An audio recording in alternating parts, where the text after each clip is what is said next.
Today, Peanuts turned 75 years old. And seeing as how Charlie Brown, Snoopy, and the rest of the gang are very near and dear to me, I thought it would be fun to talk about some of the many Peanuts-themed video games that have been released. The very first Peanuts game ever made was the Snoopy Tennis Game & Watch game by Nintendo, first sold in 1982. In this game, you control Snoopy going up and down 3 tree branches in order to hit tennis balls served towards him. It actually gets pretty tough as more balls are knocked his way at once, since you need to have precise timing to successfully return them. Then again, maybe I'm just too much of a dumbass to play a game made in the early 80s. I also like how the 3 strikes are symbolized with root beer bottles. At least I hope those are just bottles of root beer. There was also the Snoopy Panorama Screen Game & Watch game in 1983. It starts off with Schroeder playing his piano beneath the trees, which makes Woodstock and his friends cause a commotion. Lucy, who was just sleeping against a tree trunk, proceeds to kick his piano, and his ass. Now he controls Snoopy in order to knock down music notes with his hammer, so that they don't wake up his feathered friends. Letting one of those notes reach the top, or accidentally falling off of the ends of the platforms, will cause Snoopy to lose a life. 3 strikes, and the game ends, which is symbolized with his furry butt on screen. Having these notes and platforms be color coordinated definitely makes them easier to track, though you still need to closely watch the order in which they rise. And for every 100 points you score, you'll reward with Lucy once again giving Schroeder a firm kick in the ass. Pretty cute little game. It feels like you're playing through one of those Peanut strips where Schroeder's music takes on a physical form. For the Atari 2600, we have Snoopy and the Red Baron, made in 1983, and not to be confused with Snoopy vs. the Red Baron, which came out in 2006. This game puts you into the role of the heroic World War I flying ace as he attempts to shoot down the Red Baron. It starts up with a tune that vaguely resembles the iconic Linus and Lucy jazz piece.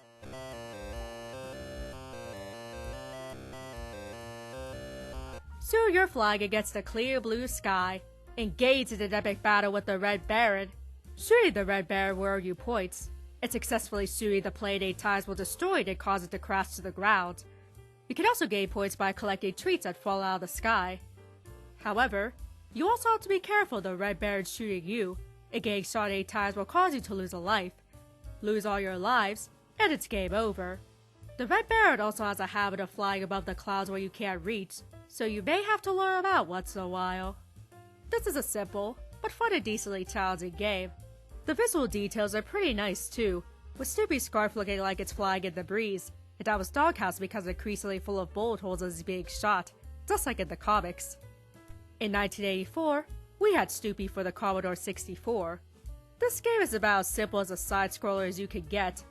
You control Snoopy as he goes from left to right with bare minimal set dressing, all while the classic ragtime tune The Entertainer plays in the background.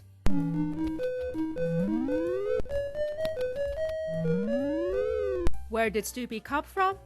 Where is he going? The world may never know. But he's jumping over strange black triangles and trying not to die for the questionable collision. What the hell, I definitely made that! Basically, this is a minimal effort game with Snoopy's image slapped on it. And that's all I would be saying about it, if it weren't for the cover image. It stars not Snoopy, but apparently Johnny, who looks like someone tried very hard not to get sued when designing him. I couldn't find much development information on this game, but I wonder if this was meant to be a Snoopy knockoff game, and they did get the license for Snoopy until the very last minute. Then again, maybe they did get the license for Snoopy after all, and this Johnny cover is meant to hide the fact until someone actually plays the game. In 1990 for the NES, came Snoopy's Silly Sports Spectacular. Try saying that one 5 times fast. This is a loose port of alternate world games for the PC.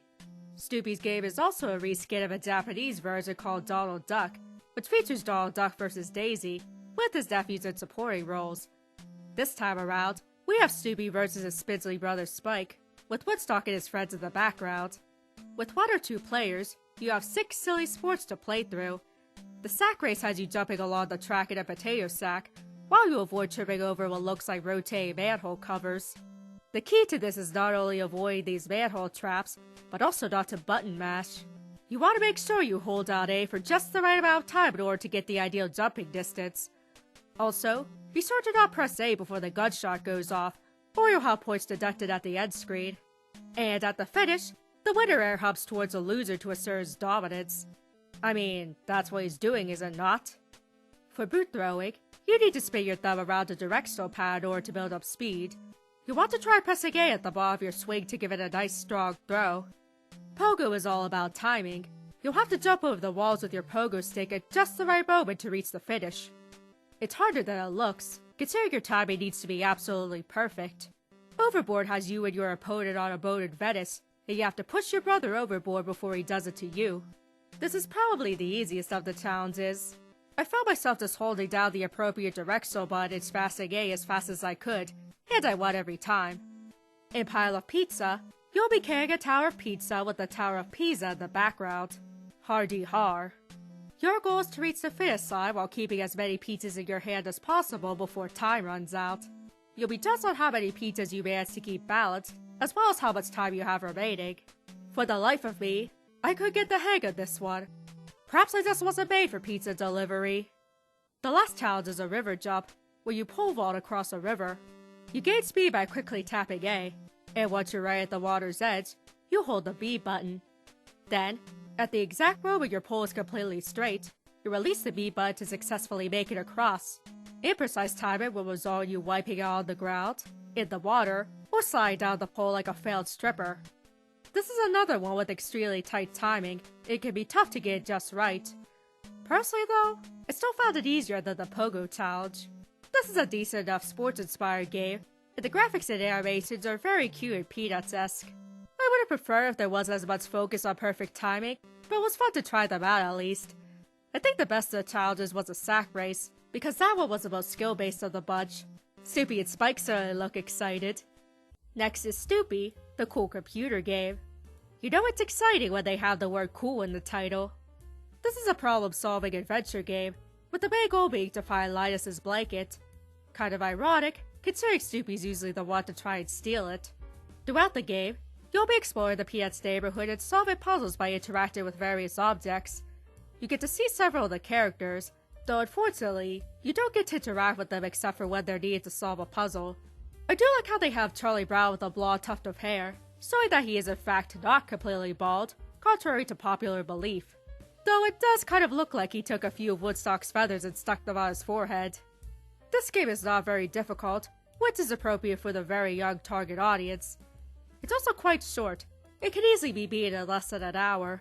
I particularly like the visuals, and the Peanuts art style looks very charming with these graphics. The animations look nice too, and it all feels like you're playing through one of the cartoons. Overall, not a bad little game.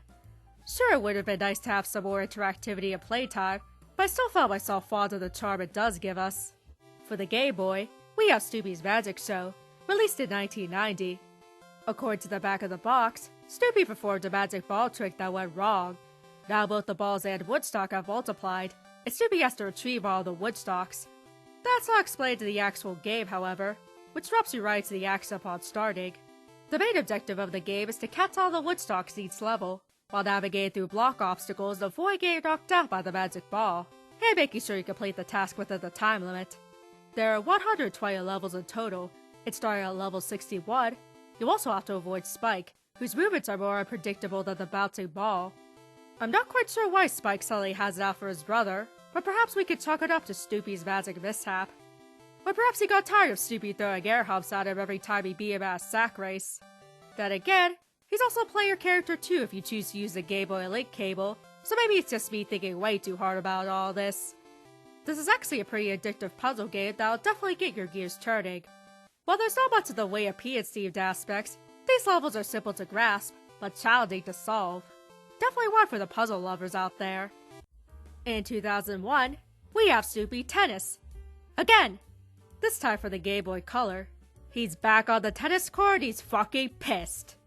This is a tennis game featuring several Peanuts characters to play as, each with a unique set of stats. The main game mode is Championship, where you play matches against CPU opponents. There are also 4 special play modes. Power mode spawns power-ups and power-downs on the court you can collect. Point Race is a contest of who can earn the most points within 2 minutes. In Sudden Win, the first player with 2 victories wins the match. Squash mode is like normal mode, but with 2 giant walls on either side of the court. Sadly, there's no temper tantrum throwing for the loser. Not only does the game function very well, but it also looks great. The characters are instantly recognizable on the court, with appealing animations. You also have several choices of tennis courts you can play on. Overall, a very solid handheld tennis game and a certified time waster. Not bad for being made by just 2 people. In 2002, we have Where's the Blanket, Charlie Brown, a point-and-click adventure game similar to the ones made by Humongous Entertainment. Linus's blanket-hating grandmother is coming over for a visit, and Charlie Brown takes it to his own house for safekeeping. But would you know it, that blockhead lost the damn thing. Playing with either Charlie Brown or Lucy, it's up to you to find it. As typical with these kinds of games, you'll be pointing and clicking around your surroundings to find more information to reach your objective. Along the way, you'll collect items that you'll need to use at the right moment in order to progress. Additionally, there's a Snoopy meter at the bottom, and certain things such as failing at minigames will cause that meter to deplete. Snoopy's mood can be restored by clicking on and interacting with certain objects in the world, such as chowing down on 2 whole pizzas.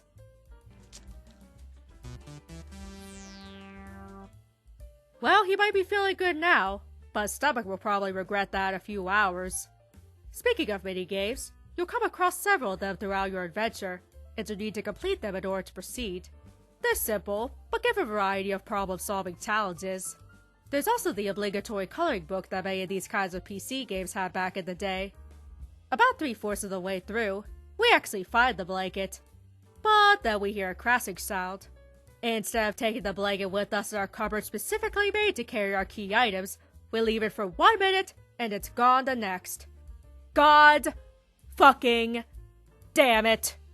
I'd say this game is of comparable quality to Humongous's point-and-click adventures, with a healthy dose of Peanuts-isms. I like all the references to various Peanuts animations, like Peppermint Patty getting rearranged thanks to Snoopy's questionable magician skills, and Sally going to computer camp. There's also a lot of dialogue differences depending on who you play with, which gives us a replayability factor. The overall quality makes it feel as though you're playing through an animated Peanuts special, which I'm sure a lot of kids would enjoy. They even have child voice actors for the characters for that authentic Peanuts sound. Hey, that's not fair! How do you think Grandma will feel about not being able to take Linus's blanket away? In 2006 came Snoopy vs. the Red Baron, but I already did a whole review of that one a while back. Instead, I'll talk about its sequel. Snoopy Flying Ace was released in 2010 exclusively for Xbox Live. There was more focus on multiplayer than its predecessor, and received generally positive reviews. Unfortunately, the game remains trapped in exclusivity hell, and also like vs. the Red Baron, has no signs of any kind of re-release or revival. Damn. I also found it worth mentioning to talk about a cancelled Peanuts game. Charlie Brown's All-Stars was a planned baseball game for consoles. It was even advertised on the back of the instruction booklet for Snoopy vs. the Red Baron as being released in 2007. Obviously though, that never came to be. You can't even begin to imagine how disappointed I was. According to an interview from game preservation site Unseen64, the team at Farsight Studios was quite creatively invested in the project, including traveling to the Charles M. Schulz Museum for research. They even wanted to find a composer who could emulate Vince Guaraldi's jazz style for the soundtrack, also that the game could have an authentic Peanuts feel. However, Farsight took on too many projects without enough staff to support them. Publisher Namco also thought that Snoopy vs. the Red Baron underperformed, and so, All-Stars was cancelled. The only footage of the game we have is some menu footage from YouTube channel Evan Hanley.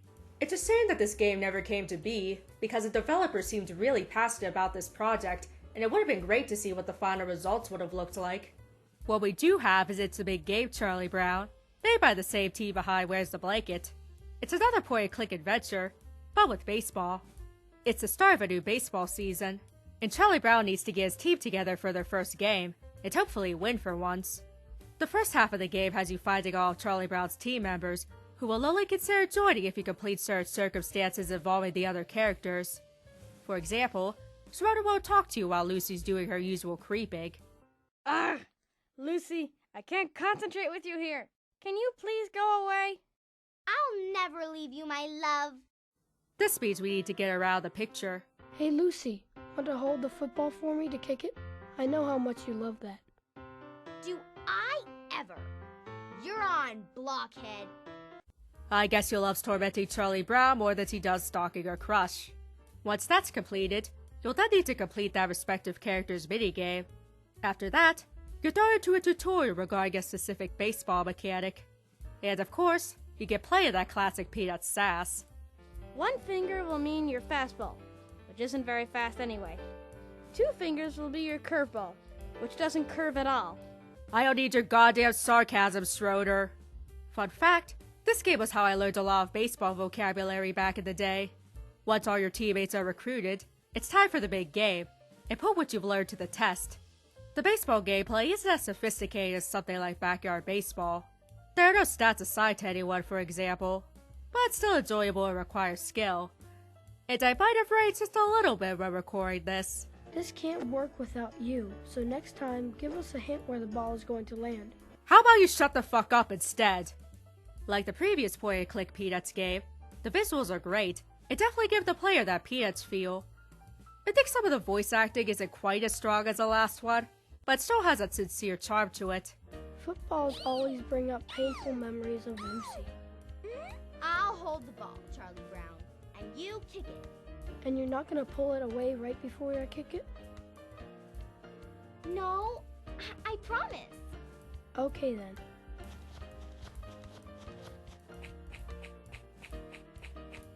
Ah, but you promised.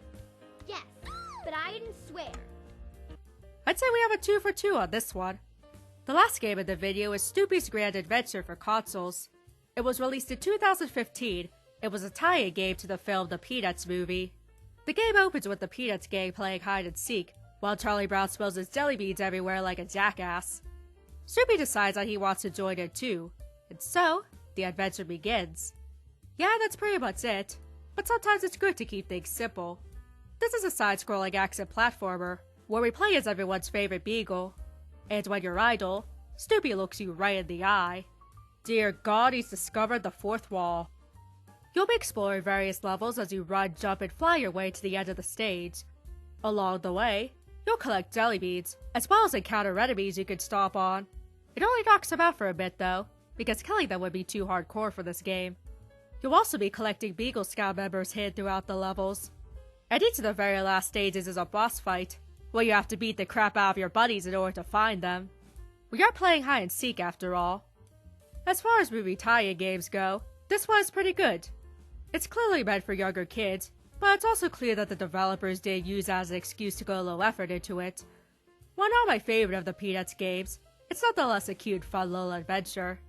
It was definitely interesting looking back at so many Peanuts games throughout the franchise's history, especially as a lifelong fan. While I certainly have a ton of nostalgia for Charlie Brown, Snoopy, and everyone in between, I've come to appreciate them even more as an adult. And I'd say I'm not alone in that, considering how these characters have endured decades later.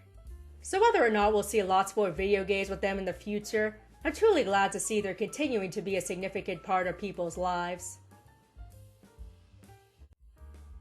Thanks so much for watching. If you enjoyed the video, be sure to click like, and subscribe if you want to see more.